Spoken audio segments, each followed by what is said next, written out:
अब आगे। रोशनी एकटक अपने सामने तेज को देखे जा रही थी, जो हंस हंस के सबसे बात कर रहा था। संजू ने जब रोशनी को देखा तो वो रोशनी से खुश होकर बोली, भाभी देखो तेजू भैया आज हमारे साथ डिनर करने आए हैं। फिर वो तेज से मुंह बनाते हुए बोली, तेजू भाई रोनी भाई क्यों नहीं आए, उन्हें भी अपने साथ लेकर आते। तेज ने उसके सर को सहलाते हुए कहा, उसे काम था, मैं कुछ देर के लिए फ्री था तो सोचा तुम्हारी भाभी के हाथ का खाना खाने आ जाऊं। ये सुनकर रोहन ने तेज की फिरकी लेते हुए कहा, क्या बात है भाई, आजकल बहुत प्यार झलक रहा है। ये सुनकर रोशनी हटबधा गई। तेज ने एक नजर रोशनी को देखते हुए मुस्कुराकर रोहन से कहा, अपनी बीवी के लिए ही प्यार झकेलेगा या तेरे लिए प्यार दिखाऊं? अंकित ने हंसते हुए कहा, भाई आप बहुत बेशर्म हैं, मुझे लगता है कि आपको आज भूखा ही जाना होगा। ये सुनकर तेज ने जल्दी से रोशनी को देखा, जिसका चेहरा कुछ देर पहले आंसुओं से भरा हुआ था। अब वो चेहरा शर्म और हया से भरा हुआ था और थोड़ा गुस्से से भी, इसलिए वो तेज को अपनी तीखी निगाहों से देखे जा रही थी, जिसे देखकर तेज ने जल्दी से संजू से कहा, गुद्दिया तुम्हारा तेजू भाई सुबह से भूखा है क्या, मुझे कुछ खाने को मिलेगा। ये सुनकर रोशनी का गुस्सा गायब हो गया और वो जल्दी से खाना लगाने की तैयारी में लग गई और तेज अपनी टेढ़ी नजरों से रोशनी को ही देखे जा रहा था। रोहन ने फिर से उसे चिढ़ाते हुए कहा, हाँ क्यों नहीं भाई, अब तो आपकी भूख डबल हो चुकी होगी। तेज ने उसके सर पर एक चपत मारते हुए कहा, अपने ऊपर ज्यादा ध्यान देना कि दूसरों की लव स्टोरी में। रोहन ने अपने सर को सहलाते हुए कहा, भाई मैं भी अपनी लव स्टोरी शुरू कर दूं, लेकिन टाइम मिले तब ना।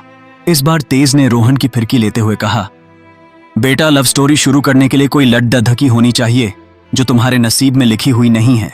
ये सुनकर संजू और अंकित एक दूसरे को ताली देते हुए हंसने लगे और रोहन चिढ़ गया।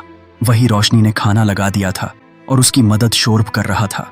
खाना लगते देख तेज जल्दी से चेयर पर जाकर बैठ गया और खाना लेने के लिए रोशनी को देखने लगा, जो तेज की हरकतों को देखकर मन ही मन मुस्कुराए जा रही थी। रोशनी ने पहले उसे खाना सर्व ना करके संजू को खाना सर्व किया और पहली बाइट खुद अपने हाथों से संजू को खिलाया। ये देखकर तेज ने रोशनी को देखते हुए कहा, सबसे पहले आकर मैं बैठा हूं और पहली बाइट इस चूहिया को, ये तो मेरे साथ अन्याय हो रहा है। ये सुनकर संजू ने हंसते हुए तेज से कहा, क्यों भाई आपको जलन हो रही है मुझसे? फिर तो आपको पूरी जिंदगी ऐसे ही मुझसे जलना होगा। तेज ने चिढ़ते हुए रोशनी से कहा, देखो ये मुझे चिढ़ा रही है, अब जल्दी से मुझे भी पहली बाइट खिलाओ। ये सुनकर रोशनी ने पहले तो घूर कर तेज को देखा, जो उसे ही शरारती नजरों से देख रहा था। रोशनी ने तेज से कहा, आप खुद ले लीजिए और खुद ही खाइए। ये सुनकर सब तेज पर हंसने लगे और रोशनी भी मुस्कुरा दी। तेज ने एक नजर रोशनी को देखते हुए सबसे कहा, रात को मेरे लिए कोई काम नहीं है, तो सोच रहा हूं आज रात यही रुक जाऊं। ये सुनकर रोशनी की मुस्कान गायब हो गई और हमेशा की तरह उसका दिल बड़ी तेजी से धक ढांचने लगा। संजू ने खुश होते हुए कहा, हाँ भाई क्यों नहीं, हम बहुत मस्ती करेंगे। तेज ने फिर से रोशनी को एक टेढ़ी मुस्कुराहट देते हुए कहा, हाँ बहुत मस्ती करेंगे। रोशनी को गुस्से के साथ साथ हद से ज्यादा शर्म आ रही थी। उसने एक नजर गुस्से से तेज को देखते हुए वहां से गायब होते हुए कहा, मैं कुछ भूल गई हूं, अभी लेकर आती हूं। रोशनी को गायब होते देख तेज हंस दिया। तभी उसने देखा कि रोहन, शोरभ, अंकित तीनों उसे ही एक टेढ़ी मुस्कान के साथ देख रहे थे। ये देखकर तेज ने कठोर बनते हुए कड़क आवाज में कहा, कितनी बार कहना पुड्डी डेगा, अपने ऊपर ध्यान दो, चुपचाप खाना कहो अपना। रोहन ने तेज पर से नजरें हटाते हुए कहा, जब खुद पे बात आती है तो सख्त बन जाओ। तेज ने कुछ नहीं कहा, तब तक रोशनी भी आ गई थी।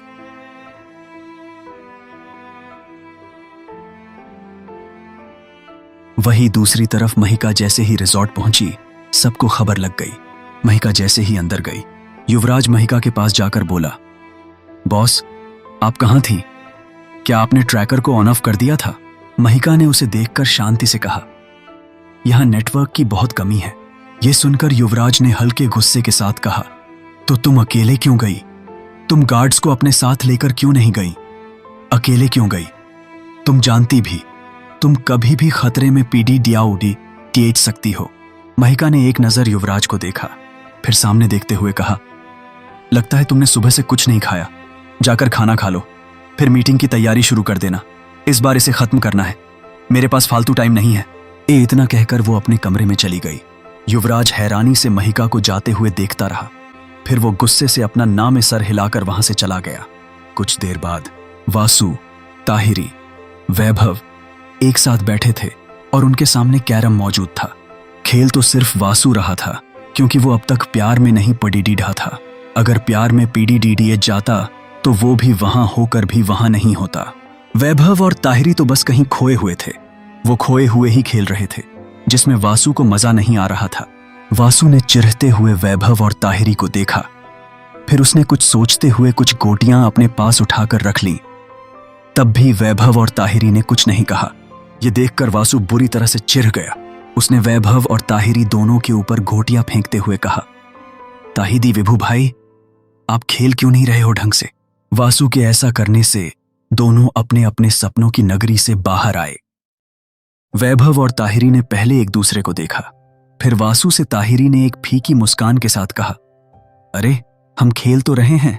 वैभव ने भी के नकली मुस्कान के साथ, हाँ वासु, हम तो बस कुछ सोच रहे थे। वासु ने गुस्से से कहा, रहने दो आप दोनों। तभी वासु को महिका दिखाई दी, जो वहीं से गुजर रही थी। वो जल्दी से महिका के पास भागा। ये देखकर वैभव और ताहिरी दोनों का गला सूख गया।